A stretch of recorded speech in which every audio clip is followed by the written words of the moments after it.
That's a great question. And for the following groups, if you guys want to also just to be aware, you guys will comfortably be within frame if you stay on the slide side here of the podium. And again, just really not too far off the 2/3 of this board over here, this whiteboard.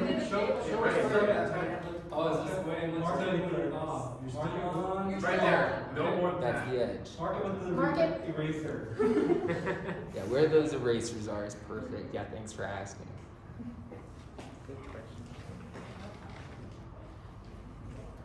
Good afternoon, and thank you for coming to our presentation today. My name is RT Williams, and I'm CEO of Renewable Thinking Solutions, or RT Solutions for short. And I'm here today with my team of Tanner Wallace and Arthur Stewart, and we're so excited to talk to you. But without further ado, I'm going to turn the time over to Tanner, who's going to tell a little story about how he came upon this project. Thanks, RT. In recent years, there has been a lot of change that has been occurring that affects all aspects of society. Much of this change is welcome, such as increased inclusion and awareness and other social norms. However, there is change that has negative effects. Increasing levels of carbon dioxide and pollution have caused climate change, which affects all aspects of modern life. Just as a polar bear in the Arctic loses its home and its hunting ground, we as humans are suffering the negative effects of climate change as well. As ocean levels rise, we lose our beaches and later our homes. As the earth warms, weather becomes more volatile and extreme. Drought is more prevalent, and in turn so are wildfires. Increased pollution levels have also been linked to health issues, which affect people of all ages and demographics. As society becomes more modernized, we use more and more resources, many of which only exist in finite quantities. Fossil fuels are burned at an astronomical rate, but they are limited. Trees can only grow so quickly, but we burn and build so much. Recycling cannot keep up, because much of what we use cannot be recycled. As our resources are depleted, the reality of our energy sources becomes dismal. In the search for fossil fuels such as oil and natural gas, the environment is destroyed. Drilling, fracking, deforestation, and industrialization are detrimental to the world that we live in. These consequences are irreversible and alter the landscape forever, which leads to even greater consequences. The response to all of these problems has been to embrace renewable energy. There are many technologies out there that are promising and that have shown their worth in recent years, such as hydroelectric, nuclear, wind, geothermal, and solar. Solar power, specifically concentrated solar power, uses the near infinite source of energy, the sun. Using parabolic mirrors, the sun's rays are concentrated on a thermal conduction unit that pressurizes steam and converts it to energy. Unfortunately, the technology used is inefficient at trapping the sun's energy. It is also difficult and expensive to create the necessary infrastructure to provide adequate thermal conduction to generate energy because of the large areas of land that are required for concentrated solar power. Additionally, the use of steam causes mechanical issues because of the corrosive nature of water, resulting in high maintenance costs. Renewable Thinking Solutions is determined to find real impactful solutions to the problems that renewable energy faces. Why don't we take the driver of climate change, carbon dioxide, and use it for positive change? Our solution is to use carbon dioxide as the working fluid in concentrated solar power plants. As we generate power, no harmful byproducts will be created, and we can allow the earth to heal, providing a healthier world for us all. Concentrated solar power is a growing industry. It is highly valued in the United States and worldwide. Studies have shown that by using carbon dioxide in concentrated solar power plants, the efficiency of energy production can increase by 10%.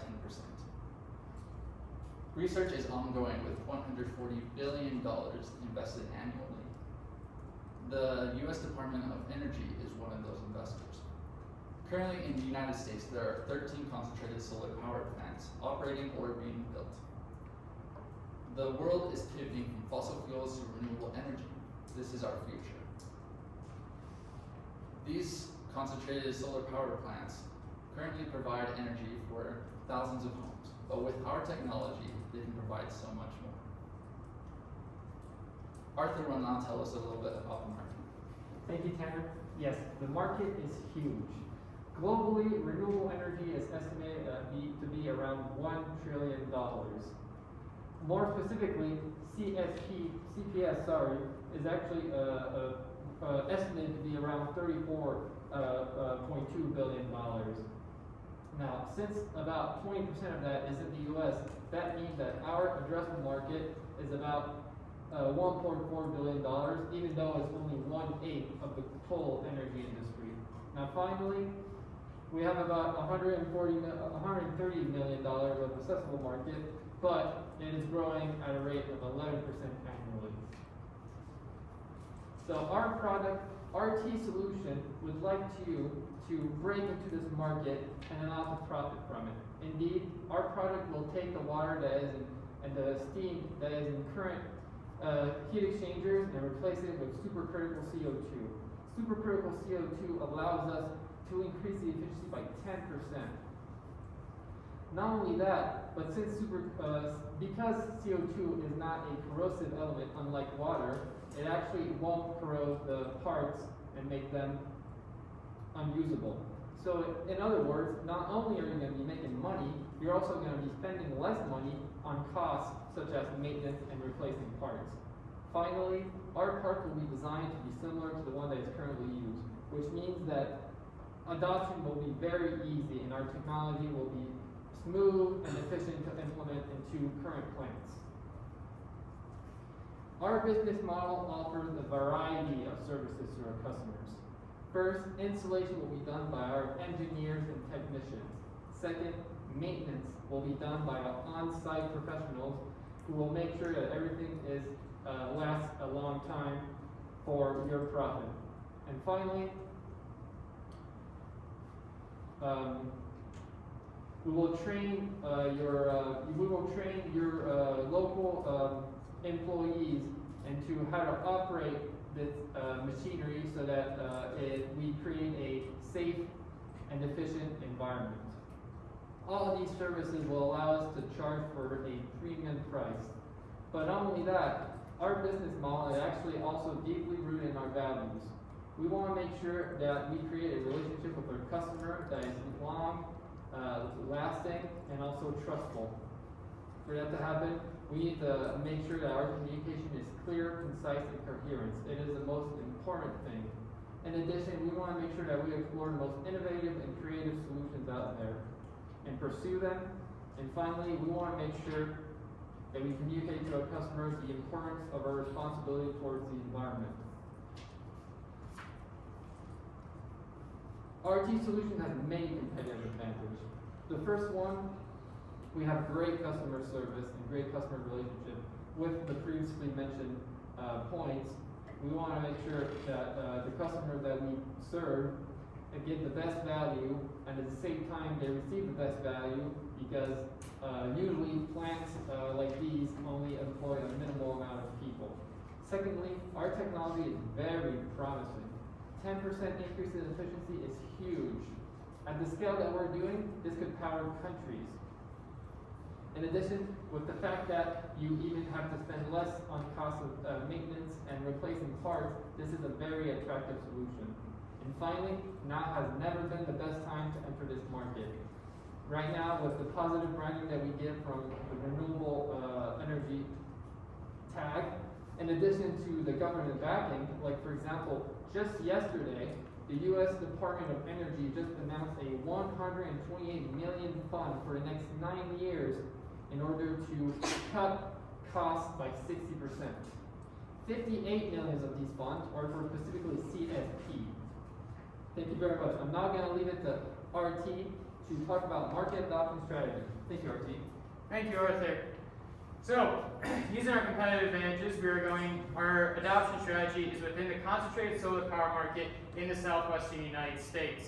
The way that we will accomplish this is through partnerships with the U.S. Department of Energy and Solar Energy Technology offices. Garnering their support, we will then work with forming positive relationships and working with the main players in CSP plant production, involving NextEra Energy, Solar Reserve, and a group that comprises BrightSource, NRG, and Google. With these players, we'll be on our first step towards 100% market adoption of our technology in CSP plants in the U.S., and then be able to expand that across seas with international companies such as Solar Reserve. Based on the current competition out there, we're in a very unique position. Most of the competition is either industry-based or research-based. The industries such as Air Products and Xylem are very established, operate very well, but their focus is superheated steam. They're not branching out into these cutting-edge research technologies. Whereas Enwell and Sandia have conducted a lot of the research that I kind of mentioned that we've built upon, but they're not looking to commercially apply their products. We are branching that gap, and it puts us in a very great position to enter the market. Our team is comprised of those of you who've gotten to know us a little bit. Myself, RT Williams, as CEO. Tanner, as CPO, CHRO, he just likes to add letters to his name. And Arthur Stewart, who is our CTO. Between the three of us, we have a very well-rounded and unique perspective of backgrounds in chemical, biomedical, and mechanical engineering. We also have industry experience in process chemicals and manufacturing operations. Lastly, intrinsically, we have gone through this entrepreneurship program. We have started many different organizational projects during our time in education and are extremely passionate and driven, and that is why we will be able to accomplish this project. But we can't do it on our own. We're going to need you involved as well.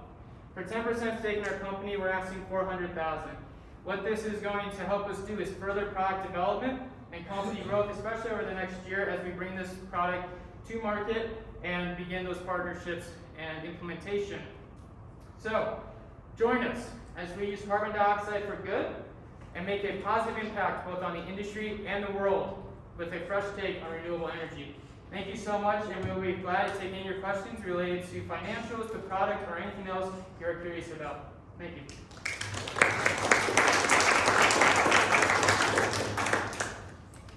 Do you have a working prototype?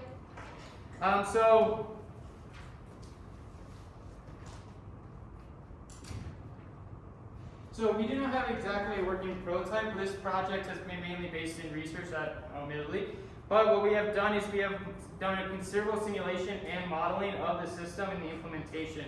So what we work with is kind of what we would develop is a double pipe heat exchanger, like I was kind of seeing up there. And these are just kind of some results that we're kind of working with through our own research that we've reached, is kind of seeing the reason why they're so promising is this temperature gradient. The dashed lines is a standard system, whereas the solid lines are the supercritical carbon dioxide. The heat transfer range and sensible heat transfer that occurs is much greater and allows that higher efficiency to occur, and so we feel very confident with it. Additionally, the density, as you all know, carbon dioxide is more dense than H2O, and it's very compressible in the system. So this has led to a 40% reduction in area required for the system and a 39% reduction in capital costs estimated. Thank you. I was wondering if you could just restate for me who your specific customer is. Like, who will be the one purchasing the device? Yes, so the specific customer are concentrated solar plant providers. So they're the ones that are going to implement the heat exchanger, the power cycle, and so on. Our hope is to help develop great relationships to really infiltrate that market with the government funding. As Arthur mentioned, the partnership, the great funding that is available and opportunity that is there. Thank you.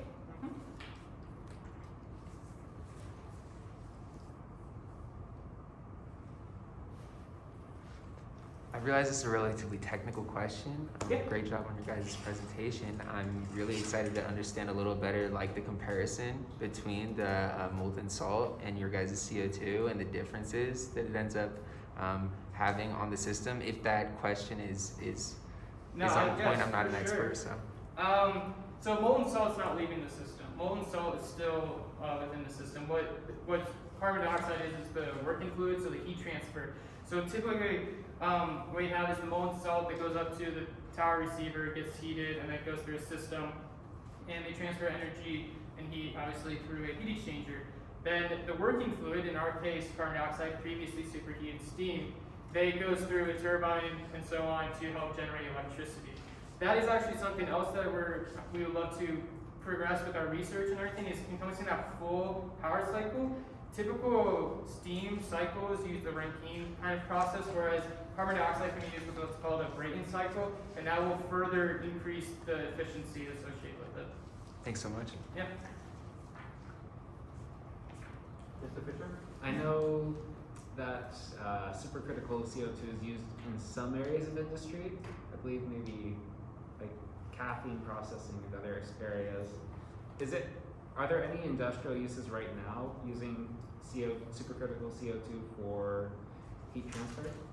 Not particularly. That is certainly a long-term vision of ours to potentially branch into that. What we'd like to do is really start with the concentrated solar power and monopolize that market in the U.S., internationally, and even apply to other renewable applications. But we certainly see that potential of going into other industrial applications as well. Thank you.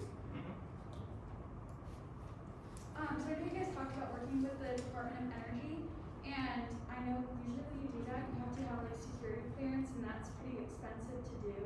Do you guys plan to work directly with the government and have everyone having security clearance, or do you guys want to work more separate from them to save money, or kind of what's your plan? Yeah, that's a great question. So the technology that we are using is not necessarily dangerous or anything. If we were working with, for example, the Department of Defense, for example, we would probably need security clearance or be able to provide the protection for the information that we have. But this technology isn't unknown to everybody. It's not something that we are trying to keep hidden. It's something that we're trying to tell the world about.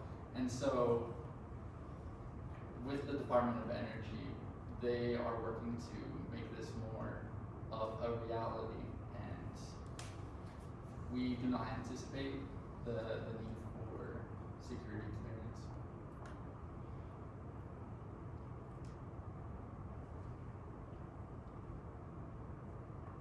Well, great. If that's all the questions, thank you so much for hearing our presentation today. Feel free to reach out, and thank you.